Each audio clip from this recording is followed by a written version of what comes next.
Saat seorang bos Gnoll yang perkasa turun menyerang sang prajurit, ia menggunakan kekuatan barunya untuk melompat tinggi ke udara demi menghindari serangan tersebut.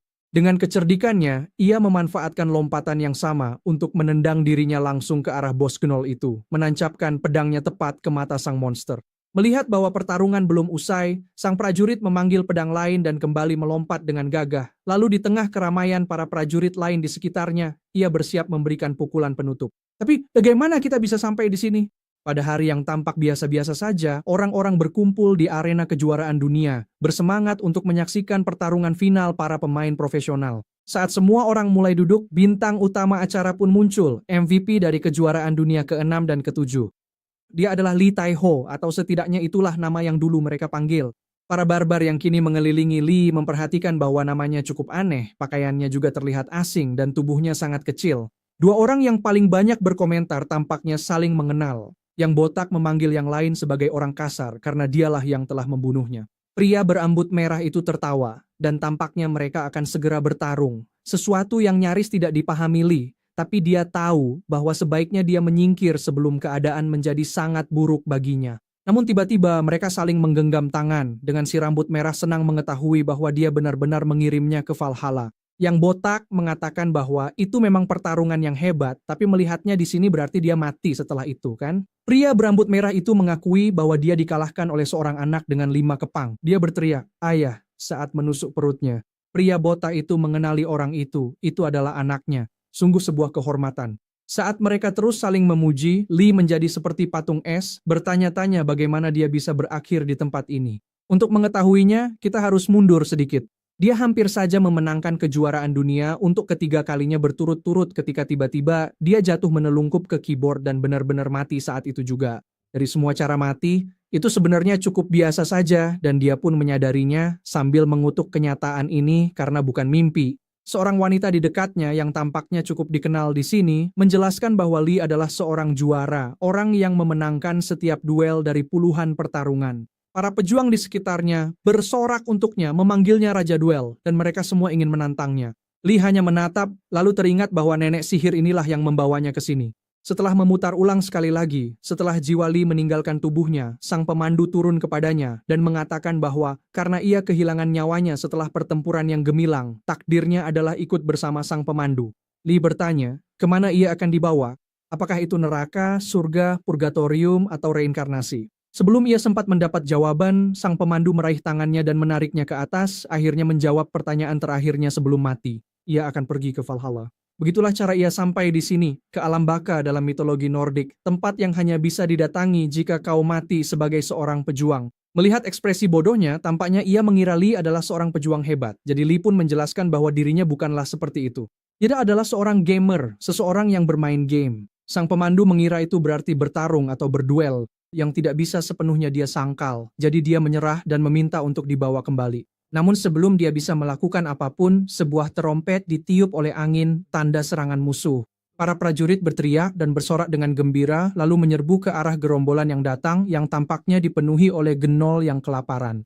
Para prajurit segera mulai bertarung melawan binatang-binatang kelaparan itu. Sementara itu, Lee hanya menonton, berpikir bahwa ini benar-benar kegilaan. Apa yang seharusnya dia lakukan di sini? Meskipun dia punya pedang, dia sebenarnya belum pernah menggunakannya. Saat itulah sebuah pikiran melintas di kepalanya. Jika dia sudah pernah mati sekali, apa yang akan terjadi jika dia mati lagi? Seolah menjawab pertanyaannya, seekor Gnoll muncul dan mengayunkan pedang besarnya ke arahnya. Namun tiba-tiba, sebuah suara mengintimidasi menyuruhnya untuk menunduk, dan Lee langsung melakukannya, memungkinkan pria berotot itu memukul Gnoll dan membuatnya terpental karena dia sedang menggunakan sebuah kemampuan. Pria pemberani itu bertanya apakah Lee tidak tahu tentang saga, sambil tersenyum. Dan jelas, Lee memang tidak tahu.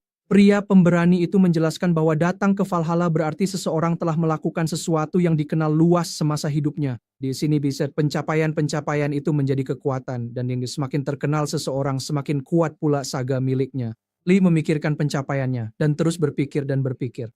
Tapi yang dia lakukan hanyalah makan agar tidak mati dan bermain video game 24 jam sehari. Saat itulah dia teringat pada karakter gamenya. Bagaimana jika itu juga bisa menjadi pencapaiannya, pencapaian sang pejuang abadi, Kalstedt.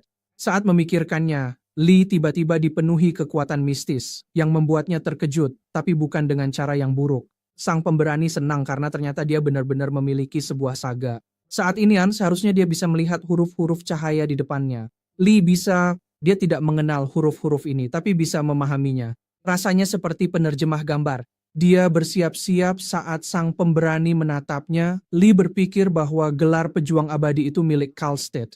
Jika dia bisa menggunakan kekuatannya, mungkin dia adalah yang terkuat di dunia. Melihat Lee jelas menikmati kekuatan barunya, sang pemberani menyuruhnya untuk fokus pada pertarungan, karena seekor Gnoll lain sedang menyerangnya. Gnoll tersebut menghantamkan palunya ke arah Lee, memaksanya mundur dan berguling sedikit sebelum akhirnya mendarat dengan kedua kakinya. Hal ini membuat Lee berpikir bahwa Kalstedt pasti bisa mengalahkan makhluk rendahan ini dengan sekali serang. Jadi ada apa sebenarnya? Apakah ada masalah dengan saga ini? Dia membetulkan kacamatanya saat melihat sesuatu di bawah judulnya. Sebuah tulisan kecil yang menyatakan bahwa sinkronisasinya hanya 1%. Lee sangat marah karena mereka menulisnya terlalu kecil. Apa ini? Polis asuransi sialan. Pria pemberani itu merasa terhibur olehnya dan mengatakan kepadanya bahwa hanya itu yang bisa ia bantu, tetapi ini bukanlah akhir dari kisahnya. Dia harus terus menulis kisahnya sendiri bersamaan dengan itu, karena itulah satu-satunya cara seorang pejuang bisa berkembang. Dia juga memperkenalkan dirinya sebagai Bjorn saat ia pergi. Jika dia selamat, mereka pasti akan bertemu lagi. Lee mendengarnya, tapi tidak merespons, karena situasi yang sedang ia hadapi sekarang lebih penting. Cikis hanya memiliki 1% kekuatan Kalstedt, tapi meskipun hanya 1%, itu sudah lebih dari cukup. Dia bergegas menuju pedangnya dan berhasil meraihnya, percaya pada kekuatan Kalstedt, pria yang pernah menghadapi ratusan prajurit sendirian. Saat Gnoll itu bersiap melancarkan serangan kuat lainnya, Lee membayangkannya, legenda dirinya sendiri dan Kalstedt. Tepat saat Gnoll itu hendak memukulnya, dia menghindar ke belakangnya, membayangkan sorak-sorai penonton, dan tentang Kalstedt yang menyapu bersih setiap musuh. Matanya bersinar dengan kepercayaan diri dan tekad, dan dia berhasil menggunakan saganya, serangan seorang pejuang sejati. Setelah melepaskan kemampuan itu, dia nyaris tidak bisa menghentikan dirinya, jatuh terduduk di tengah pertempuran. Tapi tampaknya Gnoll yang dia serang tadi memang sudah berhasil diatasi. Lee sekarang mengerti, mengenang pencapaian lama akan menambah saga baru. Kemampuan yang baru saja, dia lepaskan hanyalah peningkatan kecepatan, tapi itu sudah cukup untuk membuatnya bertahan, setidaknya untuk saat ini. Setelah pertempuran, semua orang mundur ke ruang makan. Dua musuh yang kini menjadi teman itu tampaknya selamat, bersama Lee, yang cukup kesal karena satu-satunya yang bisa mereka makan dan minum hanyalah daging dan alkohol, yang ia konsumsi hanya karena lapar, bukan karena rasanya, meskipun secara teknis ia sudah mati. Bjorn tiba-tiba duduk di hadapannya dengan suara gedebuk, dan melihat wajah Lee yang tidak senang, ia memberitahunya bahwa jika ingin makanan yang lebih baik, Lee harus meningkatkan kelas pejuangnya.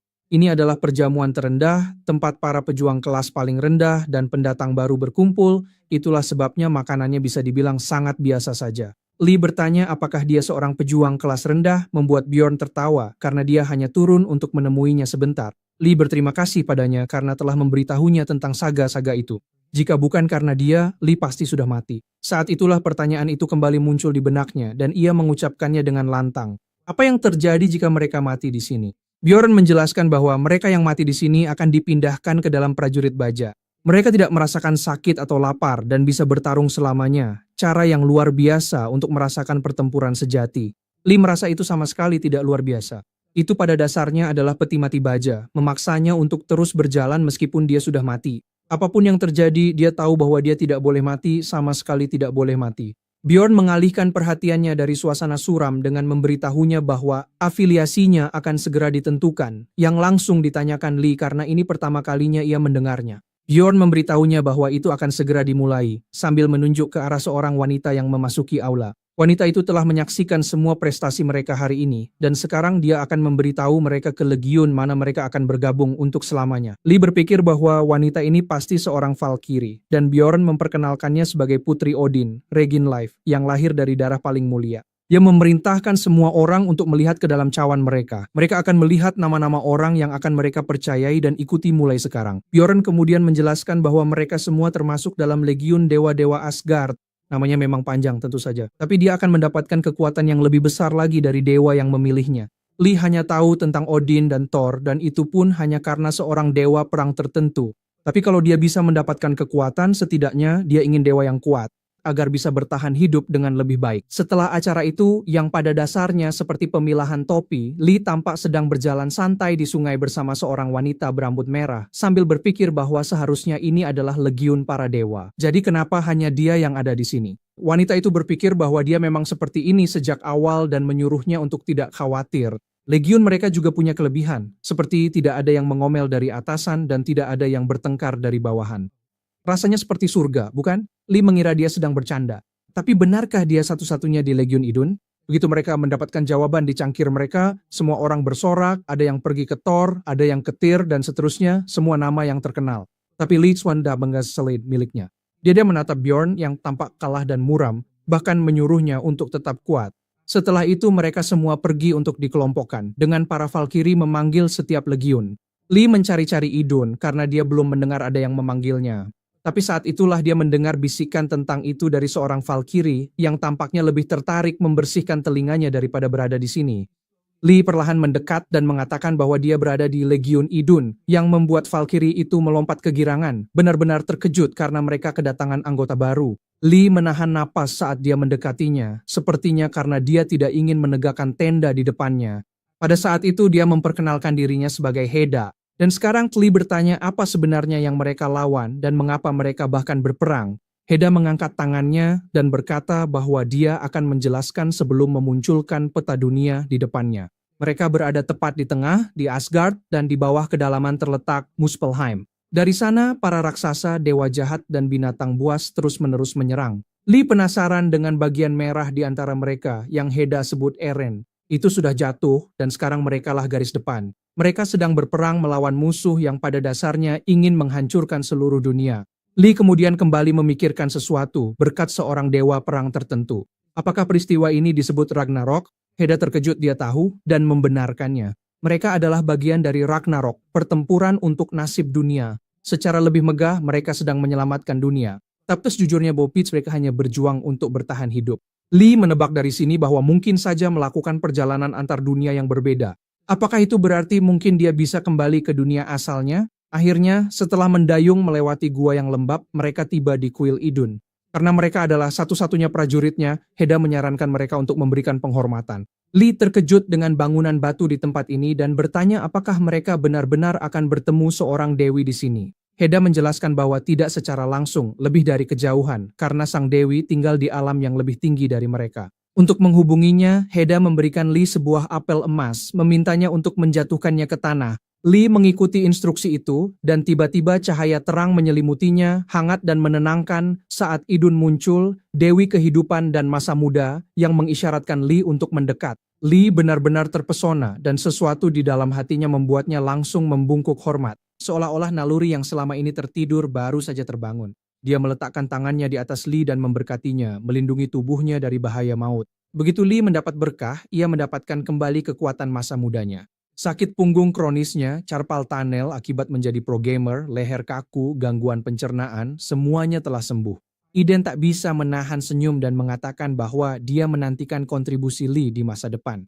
Setelah itu, Lee terbangun. Heda merasa bahwa Lee telah menerima berkah dari dewa mereka, sambil menjelaskan bahwa Idun adalah dewi kehidupan. Dan di medan perang, bahkan jika ia merasakan rasa sakit yang luar biasa, mustahil baginya untuk mati berkat berkah dari sang dewi. Lee hanya menatap ke arahnya karena dia belum pernah melihat seorang wanita berada di atas sebelumnya. Namun dia bangkit dengan Heda mencatat bahwa seiring dia menjadi lebih kuat, begitu pula berkatnya, itulah sebabnya mereka disebut Legiun Zombie. Lee berpikir sejenak dan bertanya, jika mereka berhasil mengalahkan semua musuh mereka, apakah dia bisa kembali ke dunia tempat dia dulu tinggal? Sambil menatap Heda dengan penuh tekad, Lee berpikir bahwa dirinya barusan terlihat cukup keren. Pasti gadis manapun akan terpikat padanya. Heda pada dasarnya bisa membaca pikirannya karena ekspresinya, tapi ia menganggap Lee polos dan cukup lucu. Heda menawarkan bantuan padanya, sambil mengatakan bahwa jika perang berakhir dan mereka menang, Lee bisa kembali jika ia menginginkannya. Artinya, Lee berpikir bahwa ia harus kembali. Ia tidak menemukan kebahagiaan tinggal di tempat yang begitu brutal. Namun, saat menyentuh tangan Heda, ia mulai mempertimbangkan kembali keputusannya. Mungkin untuk saat ini ada sedikit kesenangan selama ia berada di sini. Kemudian, dalam benak Lee, ia membayangkan masa depan baru, di mana ia pulang kerja terlambat dan Heda menunggunya dengan makan malam yang sudah disiapkan. Kali ini Heda menyiapkan brisket yang empuk, bahkan ia menyuapi Lee. Apalagi yang bisa diinginkan seorang pria? Namun tiba-tiba, ia kembali ke kenyataan karena daging yang sedang ia makan sekarang jauh dari brisket yang empuk itu. Teksturnya seperti sepatu dan itulah yang membuatnya tersadar dari delusinya. Heda menyadari Lee kesulitan memakannya dan berkata bahwa mereka harus bekerja keras dan menaikkan kelas mereka karena dengan begitu mereka bisa mendapatkan makanan yang lebih baik. Ini juga akan diberlakukan lebih baik jika berhasil. Jadi mereka berdua harus tetap bertahan. Melihat senyumnya, Lee langsung membayangkan masa depan lain bersamanya dan bahkan sistem Saga pun tak bisa menghitung seberapa besar delusi yang ia alami sekarang. Setelah makan, mereka pergi ke area pelatihan di mana Heda merangkum sistem yang sedang mereka jalani. Setiap kali dia mengalahkan musuh, dia mendapatkan sesuatu yang disebut rune yang Lee duga karena dia merasakan sesuatu berwarna merah diserap ke dalam tubuhnya setelah membunuh Gnoll. Dan itu mungkin digunakan sebagai mata uang untuk kemampuan kan? Heda membenarkan hal itu, tapi Lee justru lebih bingung soal statistiknya. Stamina dan kelincahan sudah jelas, tapi bagaimana dengan mana dan kekuatan kehendak?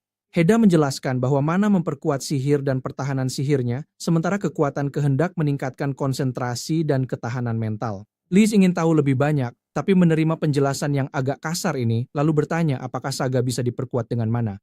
Heda mengatakan bahwa Saga itu istimewa, jadi sekadar meningkatkan statistik tidak akan berhasil. Semakin banyak orang yang mengetahui kisahnya dan semakin kuat keyakinannya, semakin kuat pula Saga tersebut.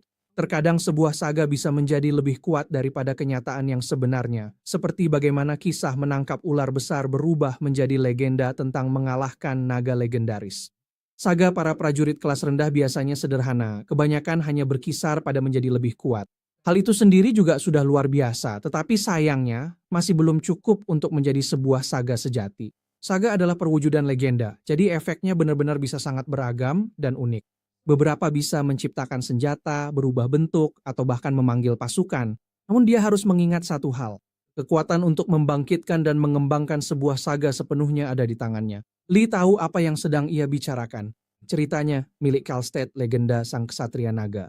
Tiba-tiba lonceng berbunyi, menandakan bahwa saatnya bertarung telah tiba. Heda berharap dia sudah memahami sebagian besar penjelasannya, karena sekarang saatnya dia bertarung lagi, sesuatu yang tidak diduga oleh Lee. Setidaknya dia berharap bisa mendapat waktu istirahat lebih lama. Sebuah portal mulai muncul di depan mereka, dan Heda menjelaskan bahwa ketika dia melewatinya, dia akan berada di area penempatan di mana semua orang berkumpul sebelum menuju medan perang. Namun sebelum Lee masuk, ia mengenakan pakaian yang sesuai, dengan Heda memastikan penampilannya sudah rapi, meskipun Lee hampir pingsan karena menahan napas. Setelah Heda selesai, Lee langsung melangkah melewati portal, tapi Heda memberinya satu pesan terakhir, jangan mati. Lee jadi terpikat, namun ia menguatkan dirinya. Seperti yang dikatakan Heda sendiri, berkat berkah Idun, kematian adalah hal yang mustahil. Dengan itu ia melangkah melewati portal, tiba di sebuah tempat yang dipenuhi para pejuang yang sedang menunggu untuk dipanggil. Saat Lee bertanya-tanya apakah ini adalah pertempuran besar karena banyaknya pejuang di sana, ia tiba-tiba ditepuk dari belakang oleh Bjorn, yang sangat senang bisa bertemu dengannya lagi.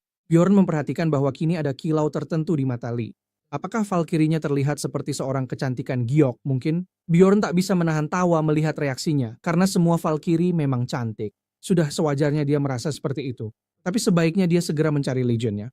Pertempuran hari ini akan dipimpin oleh seorang komandan, tidak seperti kemarin. Saat Lee berbaris bersama yang lain di bawah komando komandannya yang tampak cukup serius, sang komandan bertanya apakah dia adalah pejuang Idun. Dia pasti tangguh dan anehnya, dia malah menonjol sendirian seperti ini, jadi sebaiknya dia pergi dan berdiri di belakang. Lee menerimanya saja, toh dia memang tidak ingin terlalu menonjol. Sang komandan mulai berteriak, memperkenalkan dirinya sebagai Ragnar dari Legion Heimdall. Dia yang akan memimpin pertempuran hari ini. Tujuan pertempuran kali ini adalah merebut kembali wilayah yang direbut oleh para Gnoll, jadi mereka akan langsung diterjunkan ke medan perang. Semua portal terbuka dan para prajurit bersorak, siap mengorbankan nyawa mereka demi melindungi Asgard dan 9 alam. Ragnar memberitahu pasukannya bahwa dia akan selalu memimpin dari barisan depan. Mereka hanya perlu mengikutinya. Yang lain bersorak, tetapi Lee tidak dapat melihat apapun karena perawakan mereka yang besar, jadi dia menganggap bahwa mereka akan pergi. Beberapa prajurit sudah bertarung di tundra putih, dan mereka senang melihat akhirnya bala bantuan datang. Namun, tepat saat mereka merasa percaya diri, seekor Gnoll perkasa muncul di atas mereka dan langsung menerjang mereka dengan amarah yang luar biasa. Inilah pemimpin para Gnoll, White Fang.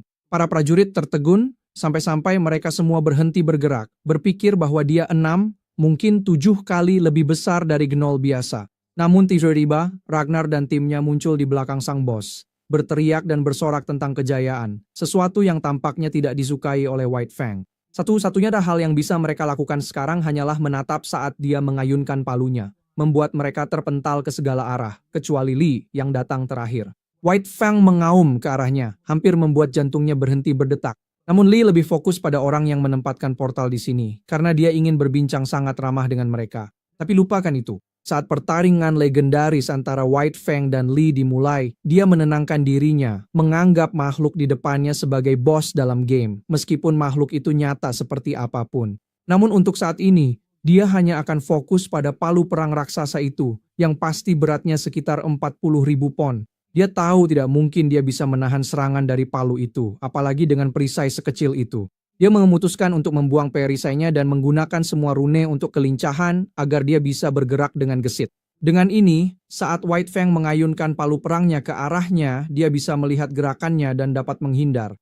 Para prajurit terkesan dengan aksi ini, tapi White Fang malah melempar mereka, mengayunkan kapaknya seperti orang gila ke arah Li, yang berlari di antara para prajurit lainnya. Li tahu bahwa dia tidak bisa terus-menerus melakukan ini. Mungkin dia harus mencoba menyerang kaki karena itu satu-satunya bagian yang mudah dijangkau. Salah satu pemimpin prajurit mendapat ide yang sama, memerintahkan semua orang untuk menyerang kaki, tapi mereka malah terpental kembali ke lobi, membuat Li berpikir bahwa dia harus mencoba cara lain. Karena White Fang sedang menerjang ke arahnya saat dia berbicara, satu-satunya hal yang terlintas di benaknya sekarang adalah Warrior's Charge. Sebuah kemampuan lain dalam permainan. Tampaknya berhasil mendorongnya ke atas dan menghindari serangan dahsyat White Fang. Pada saat itu Li berjanji pada dirinya sendiri untuk bertahan hidup di medan perang ini bagaimanapun caranya dan bertemu Heda lagi. Dia juga mengingat nasihat Heda bahwa terserah padanya untuk menjadi lebih kuat dan bagaimana caranya menjadi lebih kuat. Dan kemudian, untuk terakhir kalinya, tiba-tiba Li berteriak kepada kita karena membaca kisah hidupnya. Karena itu adalah pertanda kematian yang besar. Maaf bro. Li berpikir bahwa Warrior's Charge sebelumnya hanya memberikan peningkatan kecepatan, tetapi sekarang dia dapat meningkatkannya lebih jauh dari lompatan vertikal. Dia menggunakannya lagi untuk menendang udara, mendorongnya ke bawah dengan kecepatan yang sangat tinggi. White Fang tidak mampu bereaksi tepat waktu, sehingga Li berhasil menusukkan pedangnya ke matanya. Karena kecepatannya yang sangat tinggi, dia tidak bisa menghentikan dirinya sendiri, jadi dia jatuh seperti Yamcha tapi masih hidup, mungkin berkat berkah Idun. Dia bangkit dan menatap White Fang. Jadi Dinawa intinya adalah satu-satunya kesempatan untuk menghabisi bajingan itu, dan saat ini yang paling dia butuhkan adalah sebuah senjata. Saat ia memikirkan hal itu, Warrior's Blade muncul di tangannya yang sudah siap, dan ia langsung menyerang, membuktikan dirinya sebagai seorang pejuang sejati. Salah satu Valkyrie utama, Rasgrid, tampaknya memperhatikan Li yang sedang mengurus sang bos, dan menggerakkan sebuah bidak di papan. Dia melapor kepada Odin menggunakan burung gagaknya, tetapi Odin menyadari bahwa dia melapor kepada gagaknya, Hugin, dan bukan langsung kepadanya. Dia menghela napas. Dan Odin bertanya, apakah ada seseorang yang menarik perhatiannya? Dia tetap diam, membuat Odin berkata bahwa itu hal yang wajar. Orang-orang ini memang prajurit berpangkat rendah sejak awal. Tidak ada yang istimewa dari mereka, dan mereka juga tidak mengharapkan apa-apa. Namun Rasgrid sedang berpikir, karena dia memang menemukan seseorang yang menarik, seseorang yang bertindak saat yang lain hanya menonton. Para prajurit bersorak untuk Li, memberikan kemuliaan kepadanya dan barang-barang mereka. Li bangkit, merasakan gemuruh para prajurit, teriakan yang menggema hingga ke dalam jiwanya. Rasanya mirip dengan sorakan yang ia terima saat membuktikan dirinya di dunianya sendiri. Pedang ini juga terasa familiar baginya. Dulu ini adalah senjata yang sangat langka, tapi kemudian menjadi senjata biasa saja. Jadi inilah levelnya saat ini ya. Tekadnya berbicara melalui dirinya. Dia ingin terus mendengar sorakan itu dan menjadi lebih kuat lagi, menjadi yang terkuat di semua alam. Bjorn membuyarkan momen epic Li dan mengucapkan selamat atas pencapaiannya. Sepertinya dia juga naik level dengan menggunakan saganya, yaitu memanggil pedang dari udara kosong. Selain itu, Li mencatat bahwa ini juga hal yang cukup baru baginya. Tampaknya dia bisa menciptakan dan menghilangkannya sesuka hati, yang tentunya sangat berguna. Bjorn mengatakan bahwa sudah waktunya mereka bergerak. Li mengira mereka akan segera kembali, tapi Bjorn berkata sebaliknya. Misi mereka adalah merebut kembali benteng itu. Jadi sampai saat itu tiba, mereka akan tetap berjaga di sini dan tidur di sini juga. Seperti yang dikatakan, mereka mendirikan kemah, menggunakan tenda untuk melindungi diri dari dingin. Li masuk ke tendanya sendiri, kelelahan setelah semua pertarungan yang ia lakukan hari ini. Sekarang setelah ia memikirkannya, seberapa kuatkah dirinya sekarang? Ia membuka saganya dan melihat bahwa ia meningkatkan sinkronisasi sekaligus mendapatkan slot saga baru. Tampaknya sekarang ia bisa menggunakan dua saga, yang mungkin sangat berguna. Namun pikirannya terputus, karena salah satu prajurit membuka tendanya dan mengatakan bahwa ia punya tamu sambil menyeringai, yang membuat Lee bingung karena dia tampak terlalu ceria. Saat ia keluar dari tenda, para prajurit lain menatapnya dengan senyum di wajah mereka, bahkan beberapa di antaranya menyemangatinya. Hal ini membuat Lee semakin bingung. Kenapa mereka semua menatapnya? Namun begitu ia sampai di perapian setempat, ia mengerti bahwa Heda telah datang mengunjunginya di tempat yang dingin ini. Ketika Heda sampai di tenda Lee, ia langsung meminta maaf karena 5 menit sebelumnya ia sudah mengumumkan alasan kedatangannya. Ia lupa menyebutkan bahwa ia bisa menunjukkan kepada semua orang pencapaiannya dalam hidup yang membuat Lee terkejut karena ternyata ia bisa melakukan itu. Heda melakukannya untuk Lee sebagai contoh, tetapi saat melihat semua pencapaiannya yang jumlahnya terlalu banyak untuk dihitung, ia terkejut. Itulah sebabnya ia meminta maaf sekarang. Ia tidak tahu bahwa ia sedang berada di hadapan seseorang yang begitu hebat. Ia telah bersikap sombong dan bahkan menyebut Lee sebagai pemula. Ia pantas mendapat hukuman. Lee menyuruhnya untuk tenang. Tapi ia justru merasa gadis itu cukup lucu, meski sedang gugup, meskipun ia ingin menjelaskan apa yang sebenarnya terjadi. Ia pun melakukannya, memberitahu bahwa semua ini hanya di dalam sebuah permainan. Memang benar dia melakukan hal-hal itu, tapi semua itu terjadi di dunia virtual yang terdiri dari angka 1 dan 0, mungkin juga 6 atau 7. Heda agak mengerti, tapi sebenarnya tidak benar-benar paham, karena seumur hidupnya dia belum pernah melihat komputer. Namun tepai saja konti, dia memang melakukannya semua itu sendirian, dan menurutnya itu sudah sangat mengesankan. Mata Lee berbinar mendengar kata-kata baik darinya. Dulu, orang-orang mengatakan padanya bahwa e-sports bukanlah olahraga sungguhan, dan dia hanya membuang-buang waktu. Tapi sekarang, dia benar-benar mendapatkan pengakuan, bahkan di alam baka sekalipun. Heda mengganti topik, masih seputar saga, karena tidak ada batasan berapa banyak saga yang bisa dia miliki. Namun, dari yang bisa dia lihat pada level Lee saat ini, setelah dia membuat saga lain, dia tidak akan bisa melakukannya lagi untuk sementara waktu, jadi sebaiknya dia berpikir matang-matang sebelum membuat sesuatu secara acak. Lee membuka daftar saganya, memikirkan dengan saksama apa yang sebaiknya dia pilih berikutnya.